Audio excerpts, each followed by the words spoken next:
E aí, meus irmãos, Pai do Senhor, o Walson Salles falando aqui, mais uma vez. O cristianismo se baseia em uma fé cega, parte 2. Gente, conforme prometido aí, segue a segunda parte aí da série de vídeos sobre a questão da fé. Os críticos dizem que a fé é cega, tá? E a fé religiosa em geral e a fé cristã em particular, tá? O que a Bíblia quer dizer com a palavra fé? É a primeira coisa que a gente deve levar em consideração aqui, tá? Até aqui tudo bem sobre o que eles afirmam, tá? É uma concepção equivocada, tá? Mas o tópico desse vídeo aqui é sobre a fé bíblica. A fé bíblica significa exatamente isso, que ela é cega, tá? Se quisermos saber, gente, como os cristãos devem entender sobre fé, ou que os cristãos entendem sobre fé, precisamos procurar na Bíblia, não entre os céticos e ateus, tá? O conceito que eles dão de fé é equivocado.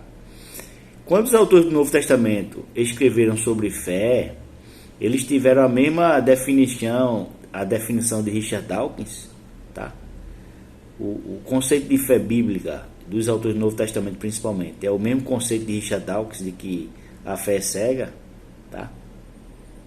Será que eles realmente, os autores do Novo Testamento realmente queriam dizer que deveríamos apenas sentar, calar a boca e acreditar simplesmente, sem uma razão, sem uma fé fundamentada, sem uma razão, tá?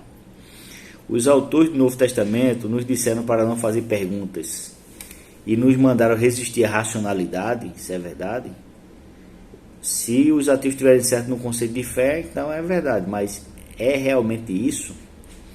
No grego original do Novo Testamento, a palavra usada para fé é pistis. Esta palavra não significa crença sem razão. Isso é importante. Ela significa convicção da verdade, confiar em, fidelidade, tá? Quando o Novo Testamento foi traduzido para o latim, a palavra usada foi fides, que significa confiança. Todas essas definições implicam algum tipo de relação ou experiência com a parte ou coisa em questão, como o exemplo lá da minha casa, da minha família lá, tá? Então, tem que ter um relacionamento, tá? Uma relação experiência. Em outras palavras, você tem razões, tá? Você tem razões. Você não decidiu ter fé em alguém ou algo simplesmente, tá? Sem uma razão. Você tem fé nessa pessoa ou coisa com base na experiência anterior e em um relacionamento desenvolvido, tá? Então, este conceito de crença baseado na razão é representado em toda a Bíblia. Quando Moisés está falando com Deus na sarça ardente, ele diz a Deus que as pessoas não acreditarão no que ele tem a dizer quando ele fosse lá, tá? Então Deus diz: Moisés, volte lá e diga a eles para que eles simplesmente creiam. Foi isso que aconteceu? Não. Ele diz a Moisés, ele manda Moisés realizar vários sinais como evidência de que como evidência do que ele diz, deu um tilt aqui na minha mente, como evidência do que ele diz que é verdade, tá? Em todo o ministério de Jesus nos evangelhos, Jesus realizou de forma cotidiana e rotineira milagre de cura, alimentou as massas com a multiplicação dos pães, interferiu no clima, ressuscitou os mortos.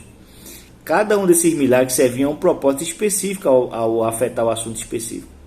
O cego agora podia ver, o coxo podia andar, as 5.000 pessoas tinham algo para comer e Lázaro voltou à vida. Mas eles também serviam a um propósito maior. Esses milagres eram evidência, tá, de que Jesus era quem ele disse que era.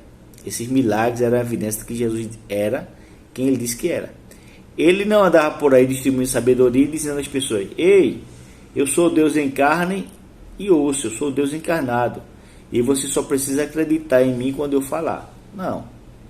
Ele realizou milagres como prova de que ele era quem ele disse que era. E a maior prova disso tudo foi que ele ressuscitou dos mortos.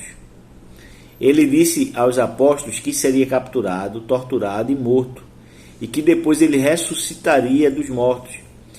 E foi só quando os discípulos vieram, isso foi só quando os discípulos viram isso acontecer, que eles realmente acreditaram que Jesus era quem ele disse que era. Tá? Um dos meus exemplos favoritos de Jesus, mostrando, dando evidências de sua natureza, acontece quando João Batista está preso. Então João Batista é o primo de Jesus, o homem que estava proclamando a chegada do Messias, e a pessoa que estava batizando pessoas na proclamação do Messias, tá? na fé, na vinda do Messias.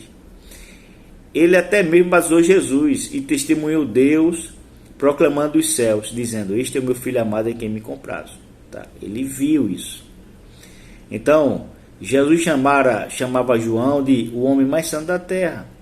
Então a gente vê naquele relato ali está João, sentado na cadeia na masmorra de Herodes, esperando ser executado, e ele começa a ter dúvidas. João Batista começa a ter dúvidas. Então João Batista envia alguns de seus discípulos para perguntar a Jesus: você é realmente o Messias ou devemos esperar outro? Agora veja, se fosse eu teria olhado para aqueles caras e dito assim: João deveria saber melhor o que ele está pregando. Ele me conhece por toda a vida, nós somos parentes, tá? E ele me viu fazendo muitas coisas, eu já ouvi falar muito sobre mim, tá? Então volte lá e diga a ele, apenas para relaxar e acreditar em mim. Foi isso que Jesus fez? Não. Felizmente Jesus não lidou com a pergunta da mesma forma que eu faria, tá? Jesus não fez isso. Antes, ele fez com que os discípulos de João observassem enquanto ele fazia os coxos andarem, curou os cegos, curou leprosos, ressuscitou mortos. Então ele disse: ok, volte lá e dê o relatório a João sobre o que vocês testemunharam. Tá? Em outras palavras, ele deu aos discípulos de João, e portanto a João, evidências de que ele era aquele a quem João estava buscando. Ele não encorajou João a ter uma fé cega. Tá? E lembre-se aí, né? O que Paulo falou sobre o culto racional. A gente não vai para a igreja, entra em transe e às 9 horas a gente sai de transe e vai para casa. Não, o culto é racional.